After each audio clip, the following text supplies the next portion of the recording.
we're in one of the most fascinating timelines I have ever witnessed as a hockey fan when it comes to prospect development. Think about the optics here. On this graphic, we have the draft year scoring averages of the top 3 draft picks from 2011 up until this season, so the last 15 years. In 2015, we saw what might just go down as one of the greatest draft classes in NHL history, led by McDavid, Strome, and Mitch Marner. 5 remaining in the Ottawa penalty. Look at this!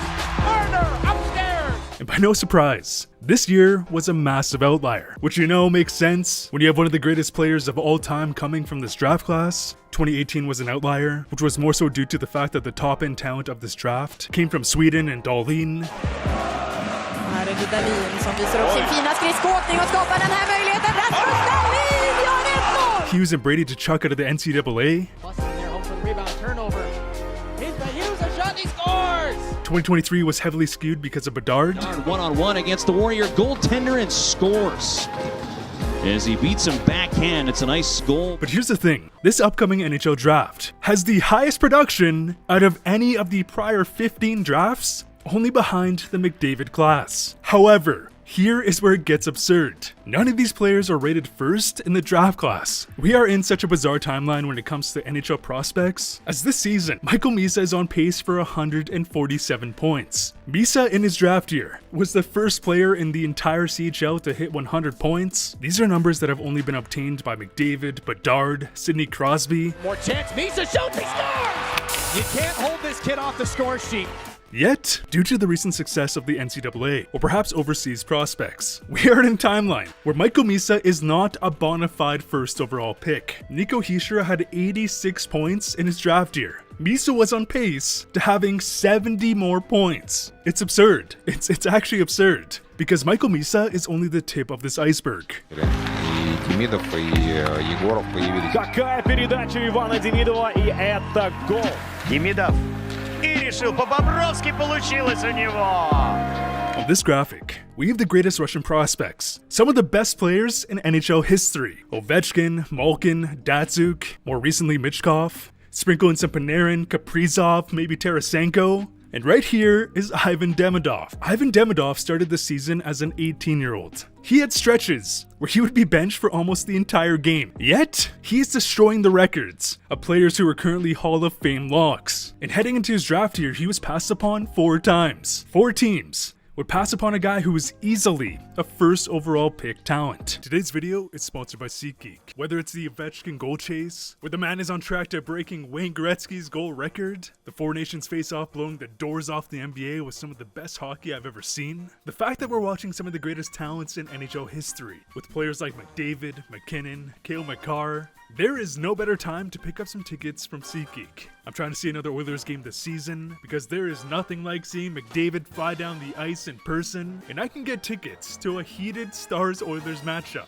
for $30. Maybe I want to upgrade? I can get these phenomenal tickets for $84. SeatGeek also has a scoring system. Green means good. Red, well, not so good. But here's the best part. Whether you've used SeatGeek in the past or are a first-time user, if you download the SeatGeek app or click the link down below and use code RobTalksHockey10, you'll receive 10% off your order to a maximum of $25. So thank you so much to SeatGeek for sponsoring today's video. And for the case of Montreal, their plan has gone off perfectly. Not only do they have some of the top prospects in every position, Cole Caulfield is a potential 50-goal scorer. Still with it, through the lane, still again, score! What a goal! Lane Hudson is a potential number 1 D with Norris upside. Nick Suzuki is a premier 2-way center. They already have great goaltending depth. On top of the arrival of Jacob Fowler, he'll move it, center and feed. Third period after the disappointing start with timer saved by Fowler. who just won the NCAA Goalie of the Year award, as I've loved Montreal's rebuild. In my opinion, they've been doing what Yzerman has been trying to do for the Wings. Not only do they have top-end talent, veterans, stars in every role, but more crucially, unlike a team like Buffalo, they've been slowly but surely been developing a disciplined system under Martin St. Louis, where not only do they have great offensive systems, but they have culture. They have gone long stretches of playing near perfect defense. And now, well, now they have Ivan Demidov.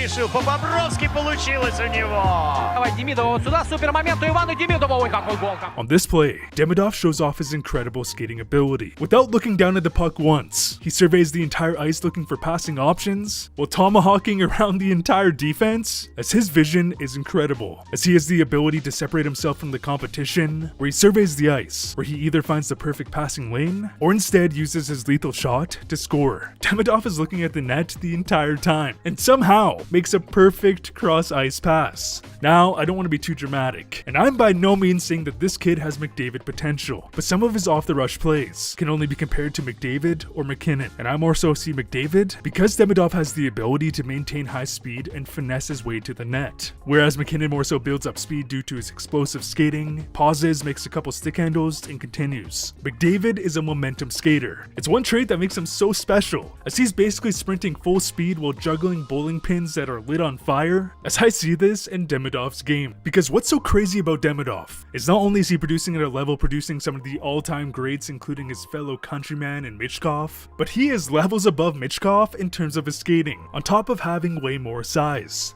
As not only is he putting up these points, but he has played 17 games with under 10 minutes of ice time. 17! For some perspective, Michkov would only play 1 game. But here's the crazy part. He's still not even the best player in the draft class, as that title belongs to Macklin Celebrini. Pulling up, spinning, shoveling across. They score! Here's Granlund and Celebrini scores! Keep in mind, Celebrini in his draft year had an unbelievable 64 points in 38 games, but that's not even the most impressive part, as we've seen similar stat lines, if not better totals from players like Eichel or Adam Fantilli, as what makes Celebrini's season so absurd is the fact that in the summer, heading into his draft year, he was 16, as he was 17 for the entirety of his NCAA season, so a full year younger than Eichel, producing at a similar rate, because keep in mind, so much development takes place between ages 16 and 19. So the fact that this kid was setting records including the best season from a 17-year-old in NCAA history was crazy, and now in his rookie season, Celebrini has been incredible on a horrible San Jose team. Because what makes him so special is his incredible attention to detail, as the kid can do anything on the ice to near perfection, and he is the youngest player in the NHL. On this play, Celebrini receives a pass upon the zone entry. He takes the pass on his backhand, recoups, and makes a quick twitch around the defenseman, and at this point, he makes it look like he's about to cut back right. But no, it was a deception, because with the quick head fake, he's able to gain enough separation to gain a clear shooting lane. As a player like Celebrini and Lane Hutson are cut from the same cloth in terms of quick twitch and deception, because when you have the puck skills, finishing ability, and are able to manipulate the defense every single shift, it is going to constantly lead to open space. And unlike Lane Hutson, Celebrini has a cannon. And he scores!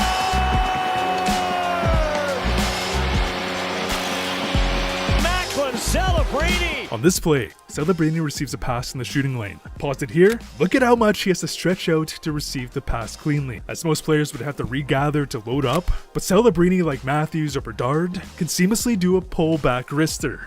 Look at how clean this shot was. Disgusting.